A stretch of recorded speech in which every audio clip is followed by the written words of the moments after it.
Hey guys, it's Marissa from Krietz Customs coming at you with a build overview. Now if you guys have a black F-150 and you're ready to lift it, this is the perfect build for you. Krietz Customs added a 6-inch rough country suspension system, and they went ahead and added the lifted struts. Now rough country does have some different options for a bigger ground clearance, so you guys can do the strut spacers, the lifted struts like this F-150 has, or you can upgrade to those Vertex coilovers. Your wheel and tire package down here is a Fuel Sledge in a 22x12 -44 offset, so those wheels do stick out about 4 inches past those fenders, so make sure you guys keep that in mind when you're picking out your wheels for your build. The finish on this one is going to be the matte black face with the gloss black lip, and they do have a gloss black and milled options with multiple different sizes for your 5, 6, and 8 lug bolt patterns.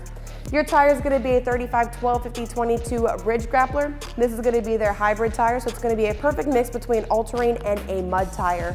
Nitto also creates a Grappler G2 if you want to go with more of an all-terrain style, as well as a Trail Grappler and a Mud Grappler for your mud tire sizes.